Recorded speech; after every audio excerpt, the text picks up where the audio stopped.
అంటే చంద్రబాబు నాయుడు గారిది మనం చూసాం ఆల్రెడీ 2 తెలుగు రాష్ట్రాలే కాదు దేశంలో ఉన్న అది నేను చెప్పినా కదా నీకు, నీ ఇంటర్వ్యూలో చెప్పినా కదా జరిగింది. బట్ కేసీఆర్ గారికి ఏమి ఉండొచ్చు, కారాగార చిక్కులు అన్నారు, అది చాలా పెద్ద సెన్సేషనల్ న్యూస్ ఇప్పుడు. ఎందుకు అంటే చాలా క్లీన్ పాలిటిక్స్ చేశారు నాకు కేసీఆర్. తెలియదు అది క్లీన్ పాలిటిక్సా కాదా నాకెందుకు, అవన్నీ బెరిగి వేసుకుంటే నేను జ్యోతిషం చెప్పి నేను పొలిటికల్ అనలిస్ట్ అవుతా. ఓకే, నేను అనలిస్ట్ కాదు, నేను అంటే జ్యోతిషం. జాతకంలో ఉంటుందా అండి? జాతకంలో కారాగార దోషం, శుక్రుడు నీచంలో ఉన్నా, గురువు నీచంలో ఉన్నా, కుజుడు నీచంలో ఉన్నా కారాగార దోషం ఉంటుంది. ఓకే ఓకే, ఇవాళ కేంద్రాన్ని పాలించే హోమ్ మినిస్టర్ అమిత్ షా గారు కూడా జైలుకు పోయిచ్చారు. ఇవాళ రేపు తెలంగాణ ముఖ్యమంత్రి, ఆంధ్రప్రదేశ్ ముఖ్యమంత్రి ఇద్దరు జైలుకు పోయిచ్చారు. సో అంత మాత్రం నాకు కొంపల మనకి ఏదేం లేదు కదా. కాకపోతే వాళ్ళు ముఖ్యమంత్రి కాకముందు పోయి వచ్చారు, వీళ్ళు ముఖ్యమంత్రులు అయినాక పోయి వచ్చారు, అంతే పోయేస్తారు, అంతే తేడా. ఇప్పుడు చంద్రబాబు నాయుడు గారు జైలుకు పోతారు అంటే నేను చెప్పినప్పుడు ఎవరు నమ్మలేను. బట్ ఎవరు సీఎం అవ్వాలనుకున్నా ఆయన వాళ్ళైనా ప్రిపేర్ అయ్యి ఉండాలి. ఇది కలియుగ ధర్మం, ఇది కలియుగ ధర్మం. జైలు పోవడం కామనా? జైలుకు పోవడం కామన్. రెండోది, జైలుకు పోవడం ఒకప్పుడు నేరం, ఇప్పుడు నేరం కాదు, ఇట్ ఈస్ అచీవ్మెంట్. అవునా? మరి ఇప్పుడు అదే కదా. అంటే ఒకప్పుడు జైలుకు పోవడం అంటే చేసిన తప్పు మీద పోతుండే, ఇప్పుడు తప్పుకు సంబంధం లేదు, ఎదుటివాడి టార్గెట్ మీద జైలుకు పోయే యోగం ఆధారపడి ఉంటుంది. అంటే జైలుకు పోయే వాడికి సంబంధించిన అపోజిషన్ ఎవరైతే ఉన్నారో వాళ్ళు ఎంత బలంగా కోరుకుంటున్నారు అనే దాని మీద వీళ్ళు జైలుకు పోతారు. సో వీళ్ళ జాతకంలో ఉందా లేదా అనేది నేను చూస్తాను. సో ఈ కేసీఆర్ గారి జాతకం కూడా నేను ఆల్రెడీ ఈ ఇంటర్వ్యూలో కాదు, కావాలంటే మనం ఇచ్చిన గత ఇంటర్వ్యూని చెక్ చేసుకోవచ్చు. న్యాయపరమైన చిక్కులు, ఆరోగ్యపరమైన ఇబ్బందులు కేసీఆర్ గారికి కుటుంబానికి ఉండబోతున్నాయి. తెలంగాణ రాష్ట్రంలో సుమారు పొలిటీషియన్స్ ఒక 7 నుండి 8 మంది, అండ్ వ్యాపారస్తులు ఒక 4, అండ్ ఒక స్వామీజీ, వీళ్ళందరికీ కూడా న్యాయపరమైన చిక్కులు, కారాగార వాసము ఏర్పడేటువంటి అవకాశాలు ప్రస్ఫుటంగా కనిపిస్తున్నాయి రాబోయే కాలంలో. నేను మాట్లాడేది 2024 ఉగాది నుండి 2.5 సంవత్సరాలు వేసుకోవాలి. అంటే 2024 ఉగాది నుండి 2.5 సంవత్సరాలు, అంటే 2026 డిసెంబర్ వరకు నేను చెప్పేది. ఈ టైంలో ఖచ్చితంగా నేను చెప్పినవి జరిగి తీరుతాయి. ఇంకా ఎవరెవరికి కారాగార పేర్లు నేను లెటర్స్ చెప్పిన కదా, మా K letter, T letter, C letter, B letter, J letter, R letter, ఇవన్నీ ఆ లెటర్లతో ఉండని నాకేం చేసేది.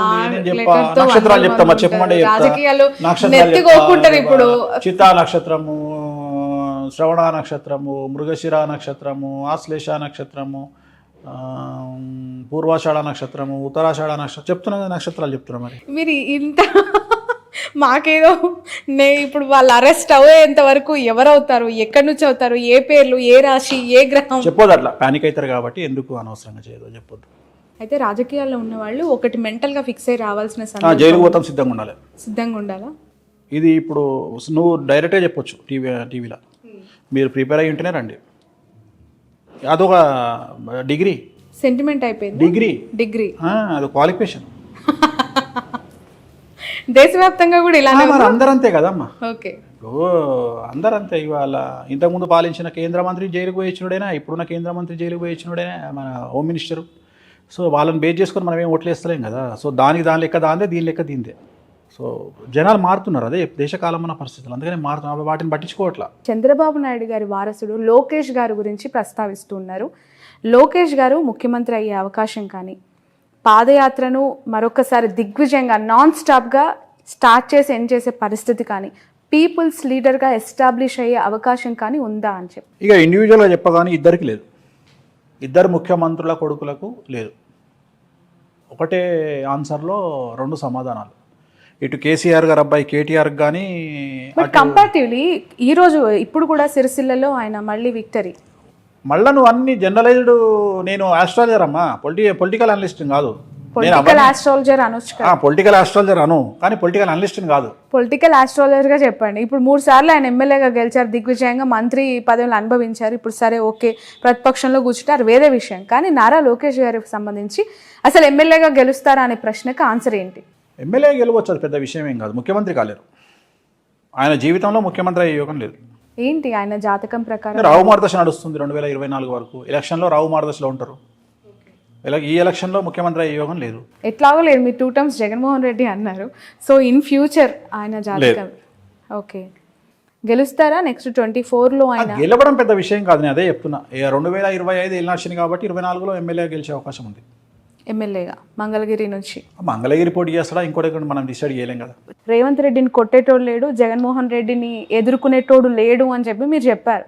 నేను చాలా ఆశ్చర్యంగా చూసా వీళ్ళిద్దరికి ఎలా సింక్ అవుతుంది. మోర్ ఓవర్ ఇక్కడ నేను అంటే జర్నలిస్టిక్ యాంగిల్లో ఆలోచిస్తే జైలుకి వెళ్ళొచ్చారు ఇద్దరు, చాలా స్ట్రాంగ్ అయ్యారు. నిజం చెప్పాలంటే రేవంత్ రెడ్డి గారికి ఉన్న ఏకైక కుమార్తె ఆయన పెళ్లి సమయంలో లేకపోవటం, జైలుకు సంబంధించి వచ్చారు, అసలు చూసుకోలేదు. కన్న కూతురు పెళ్లికి సంబంధించిన ఆనందం ఆయన జీవితంలో లేదు. ఈరోజు ఆయన జైలుకి వెళ్ళొచ్చిన తర్వాత ఇంకా చాలా బలంగా మారారు.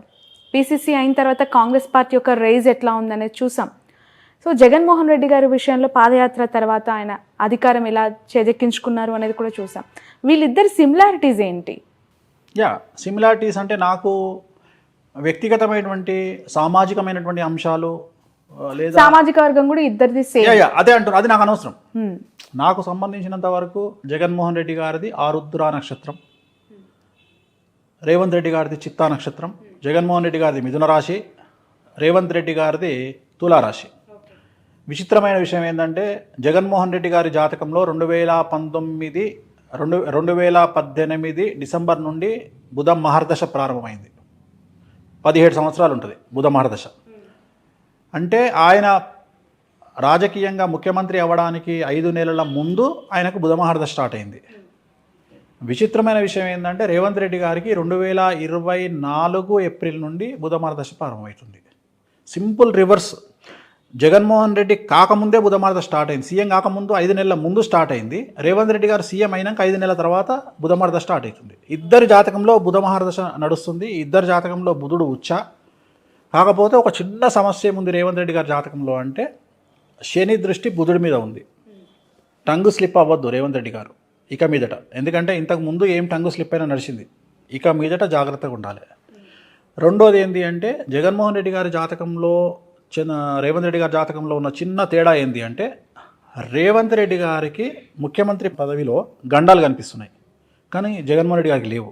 రేవంత్ రెడ్డి గారు నమ్మక ద్రోహానికి గురయ్యే అవకాశం ఉంది ముఖ్యమంత్రి పీఠంలో ఉన్నప్పుడు, లేదా ఒక ప్రత్యేకించి మీడియా సంస్థ ఆయన మీద స్టింగ్ ఆపరేషన్ చేయడం వల్లనో, ఒక వ్యక్తి స్టింగ్ ఆపరేషన్ చేయడం వల్లనో ఆయన తన పదవిని కోల్పోయే అవకాశం ఉంది. అంటే పదవి గండం ఏర్పడే అవకాశం ఉంది రేవంత్ రెడ్డి గారికి. ఎందుకు అంటే రేవంత్ రెడ్డి గారి జాతకంలో శని దృష్టి 5 గ్రహాల మీద ఉంది. సో దాంట్లో ముఖ్యంగా శుక్రుడి మీద ఉంది. రెండోది రేవంత్ రెడ్డి గారి జాతకంలో గురువు 6వ స్థానంలో ఉన్నాడు. సో ఇవన్నిటిని తీసుకుంటే ఏంటి అంటే నమ్మక ద్రోహం ఏర్పడే అవకాశం ఉంటుంది, మధ్యలో పదవీచ్యుతుడయ్యే అవకాశం ఉంటుంది, పదవిని కోల్పోయే అవకాశం ఉంటుంది. ఎందువల్ల అంటే శత్రువుల యొక్క దాడి వల్ల. రేవంత్ రెడ్డి గారికి శత్రువులు ఎక్కువ. సో శత్రువుల మీద విజయాన్ని కనుక రేవంత్ రెడ్డి గారు పెట్టుకోకపోతే చాలా కష్టం. ఖచ్చితంగా శత్రువులను అదుపులో పెట్టుకోవాలి రేవంత్ రెడ్డి గారు. ఎలా తెలుస్తుంది అంటే శత్రువులని వాళ్ళు చేసే స్కెచెస్ కానీ జాతకం చూస్తే తెలుసుకుంటాం కదా. రోజు జాతకంలో మనకు అర్థమైపోతుంది. ఇప్పుడు కేసీఆర్ గారికి చంద్రమంగళ యోగం ఉంది. 2014 వరకు కేసీఆర్ గారికి శత్రువుల బెడలు ఉండేది. సీఎం అయిన తర్వాత హీఈస్ అన్స్టాపబుల్. 10 ఏళ్ళు ఇరగదీశారు, దశాచిత్రం అయిపోయింది. 10 ఏళ్ళు అసలు ఆయన గురించి కేసీఆర్ గారు జగన్మోహన్ రెడ్డి గారు ఇద్దరు కూర్చొని తెలంగాణలో ఒకటే కుర్చీలో పక్కపక్క కుర్చీలో కూర్చొని బండబూతు తిడితే తెలంగాణ పత్రికలలో తెలంగాణ మీడియాలో కేసీఆర్ గారు రామా అన్నారు అని వస్తుంది, జగన్మోహన్ రెడ్డి గారు బూతు మాట్లాడిరని వస్తుంది. ఇంతకంటే ఒక అచీవ్మెంట్ ఏం కావాలి సీఎంకు? గీత గీస్తే దాటలే. గీత కనీసం రేపు పొద్దున ఆయన సీఎం పదవి పోతుందని రాయడానికి కూడా బిజినెస్ మ్యాన్ సీడ్ మందు చూడాల్సిన పరిస్థితి వచ్చింది. పవన్ కళ్యాణ్ గారి వివాహానికి సంబంధించి మరొకసారి తెర మీదకి వచ్చిన అంశం 3వ భార్యకి విడాకులు ఇస్తారా అని చెప్పి కూడా వైసీపీలో వన్ ఆఫ్ ద ఆరోపణలు చేసే కొన్ని కాంట్రవర్షియల్ స్టేట్మెంట్స్లో ఇది కూడా ఒకటి. 2024 జూలై వరకు అయితే అవకాశం ఉండదు, తర్వాత చెప్పలేం. ఓకే, ఎలక్షన్లు అయ్యే వరకు ఏముండదు. అది ఆయన వ్యక్తిగతమైన అంశం. అది వ్యక్తిగతమైన అంశం. నేను దాన్ని రాజకీయంగా చూడట్లా. అది ఆయన వ్యక్తిగతమైన ఇష్టం, ఆయన ఇష్టం అది. సో అది ఇప్పుడైతే జరిగే అవకాశం లేదు. మేబీ కాంట్రవర్సీస్ ఉన్నాయి ఆయన జీవితంలో, ఇంకా కాంట్రవర్సీస్ ఉన్నాయి. బట్ 2024 జూన్ లోపు అయితే లేవు, జూన్ తర్వాత ఉన్నాయి. ఓకే, మీరు మొదటి నుంచి కూడా పవన్ కళ్యాణ్ గారి ఫ్యాన్స్ ద్వారా కొంత వ్యతిరేకత అంటే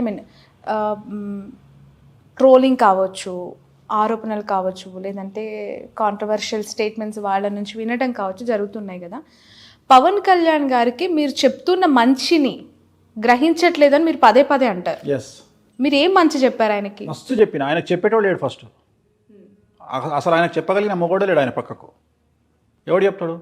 పవన్ కళ్యాణ్కు చెప్పగలిగిన దమ్మ ఎవరికి ఉంది? గురూజీకి ఉంది. గురూజీ అంటే త్రివిక్రమ్ శ్రీనివాస్ అని చెప్పాడు.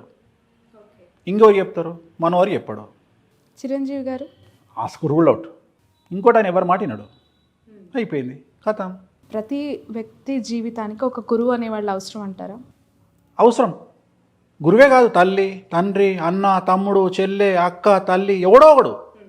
గురువు అనేవాళ్ళు గురుత్వాన్ని స్వీకరించి వస్తేనే కాదు కదా. ఇప్పుడు ఒక టైంలో ఒక భర్తకు ఒక భార్య కూడా గురువే. చాలామంది అరే పెళ్ళైనాక ఎందుకు పెళ్లి చేస్తారు అసలు మగవాడికి అంటే, వీడు ఎవ్వరి మాట వింటలేడు, వీడు కావరం బట్టి తిరుగుతున్నాడు, పెళ్లి చేస్తే పెళ్ళాం మాటిని సెట్ అవుతాడని చేస్తారు. ఓ ఇది పనిష్మెంట్ అయితే? పనిష్మెంటే కానీ మంచి పనిష్మెంట్. మగవాళ్ళందరికీ తెలియదు అయితే ఇప్పటి వరకు. ఇప్పుడు పెళ్ళాం మీద ప్రేమతోనో బిడ్డల మీద ప్రేమతోనో జీవితంలో సర్దుకుపోయే మనస్తత్వంతో సెట్ అవుతాడు అని చేస్తారు. భార్య కూడా గురువే, ఎందుకు కాదనుకోవాలి? భర్త కూడా గురువే, తండ్రి గురువే, తల్లి గురువే. అట్లాంటి సందర్భంలో గురువు అనేవాడు వీళ్ళు చెప్తే ఇంటలేరు అని గురువుని తీసుకొచ్చి పెట్టాడు. ఎందుకు? పెళ్ళాం చెప్తే మొగడేమంటాడు, నీ మాటి నాన్న పో అంటాడు, పెళ్ళాం కూడా నీ మాటి నాన్న పో అంటది. అందుకని వీళ్ళిద్దరు కలిసి నా దగ్గరకు వస్తారు. సో అట్లాంటి వాళ్ళకి నేను చెప్పేటప్పుడు వినాలి. సో నేను చెప్పే దాంట్లో నేను హార్ష్గా చెప్పొచ్చు, తెలంగాణ స్టైల్లో మాట్లాడవచ్చు, కానీ నా కంటెంట్ అంతా కూడా బాగుపడాలనే ఉద్దేశమే.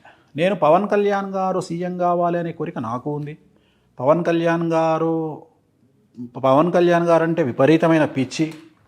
ఓకే, పవన్ కళ్యాణ్ గారి సినిమాలలో కనీసం 10 సినిమాలకు నేను ముహూర్తం పెట్టిన, ఆయన సినిమాలకు ముహూర్తం చేసిన. ఓకే, ఆయనతోని 1-2-3 సినిమాలకు ఆయనతో కూర్చొని గంటలు ట్రావెల్ చేసిన, చూడాలని ఉంది ఇలాంటి సినిమాలకు. సో నాకు చాలా ఇష్టమే పవన్ కళ్యాణ్ గారు అంటే, కాదని నేనేం చెప్పట్లా. కానీ ఇష్టం వేరు, ఆయన అభివృద్ధిలోకి వస్తే చూడాలనే కాంక్ష వేరు. ప్రతి మనిషి, నేను ఒకటే అనుకుంటాను, నా దగ్గర ఉండే ప్రతి మనిషి అభివృద్ధిలోకి రావాలి, నాకు తెలిసిన ప్రతి మనిషి అభివృద్ధిలోకి రావాలి. నా కోరిక అదే తప్ప, నా అడ్వైజ్ అదే తప్ప ఈ నాశనం అయిపోవాలి నాకు లేదు. నాకు శత్రువులు మిత్రులు లేరు, అందరం బాగుపడాలా. పవన్ కళ్యాణ్ బాగుపడితే నేను సంతోషిస్తా. జగన్మోహన్ రెడ్డిని ఓడగొట్టి రేపు పవన్ కళ్యాణ్ సీఎం కావాలా, నేను అదే కోరుకుంటా. పవన్ కళ్యాణ్ ఓడగొట్టి ఇంకొకటి సీఎం కావాలి అంటే నేను జనాలు ఎదుగుతూ ఉండాలి, నేను కోరుకునేది అది. కానీ బ్యాడ్ నేమ్ తెచ్చుకోవద్దు, పవన్ కళ్యాణ్ లాగా బ్యాడ్ నేమ్. నేను అందుకని ఏమంటున్నా, పవన్ కళ్యాణ్ రాజకీయాల నాలెడ్జ్ లేనటువంటి పర్సన్. ఆయనది స్ట్రేట్ హార్ట్ ప్లస్ ఆయన తీసుకునే నిర్ణయాలు కూడా స్ట్రైట్గా ఉంటాయి, బోల్డ్గా ఉంటాయి. ఈ సంకుచితమైనటువంటి మనస్తత్వం కానీ ఈ కుటిల రాజకీయాలు కానీ ఆయనకు తెలియనప్పుడు ఏమవుతుంది, ఫెయిల్ అవుతారు. నేను అదే చెప్తున్నా, నేను మంచి వేరే చెప్తున్నా, కానీ ఆయన ఫ్యాన్స్ నన్ను అర్థం చేసుకునే విధానంలో తేడా ఉంది. ఇప్పుడు నన్ను మొన్నటిదానిక మన జనసేన ఫ్యాన్స్ ట్రోల్ చేసిర్రు, నన్ను ఏమంటారు, పాజిటివ్ ట్రోల్ చేసిర్రు. ఏమని చేసిర్రు, జగన్మోహన్ రెడ్డి పైన అంటాడు 3 పెళ్ళిళ్ళు చేసుకున్నాడు పవన్ కళ్యాణ్ అని, కిందనే నాది వీడియో ఏమని అంటే 3 కాకుండా 30 చేసుకుంటాడు, నువ్వు చేసుకోవాలి. సో దాన్ని నన్ను వాడుకోరు కదా పాజిటివ్గా. అంటే నేను అదే అంటే నేను వ్యక్తిగతమైన అంశాల జోలికి పోవద్దని చెప్తా. సో నాకు పవన్ కళ్యాణ్ అంటే చాలా ఇష్టం, నేను ఆయన ఫ్యాన్నే. జల్సా సినిమా నేను కూడా చూసి చిట్టీలు చింపిపై ఎగిరేసినోన్నే జల్సా సినిమా. సో నాకు ఇష్టమే కదా. సో వ్యతిరేకం ఎందుకు ఉంటుంది నాకు? కాకపోతే ఆయన అభివృద్ధిలోకి రావాలనే ఒక రకమైన కసి ద్వారా నేను మాట్లాడే మాటల్లో కొద్దిగా హార్ష్నెస్ ఉంటుంది తప్ప నాకు ఆయన అంటే ఇష్టమే. ఆయన సినిమాల కెరియర్ ఏ విధంగా ఉందంటారు? సినిమాలు బాగానే ఉంటాయి, ఆయనకు తిరుగులేదమ్మా, ఆయనకు సినిమాలలో తిరుగులేదు. రాజకీయమే కష్టం, ఎందుకంటే కొంతమంది జాతకంలో ఒకటే ఉంటుంది, like Pawan Kalyan is like Rajinikanth, సినిమాలకే అంకితం. రాజకీయాలల్లో ఎక్స్పెక్టింగ్ 100 అయితే మనం 20 అంతే, 20 ఊహించుకోవాలి అంతే. అదే సినిమాలో 100కో 200 ఊహించుకో, సూపర్, తిరుగులేదు. రైట్. ఇప్పుడు ఆపరేషన్ లేకుండానే మోకాళ్లకు ప్లాస్మా ట్రీట్మెంట్, మీ ఆర్థోపెడిక్ సమస్యలన్నిటికీ రోబోటిక్ టెక్నాలజీ ద్వారా తక్కువ ఖర్చుతో శాశ్వత పరిష్కారం, ఫ్రీ కన్సల్టేషన్, ప్రతి ట్రీట్మెంట్ పై 20% డిస్కౌంట్. ఈ ఆఫర్ కొద్ది రోజులు మాత్రమే, త్వరపడండి. V9 hospitals 9281465842.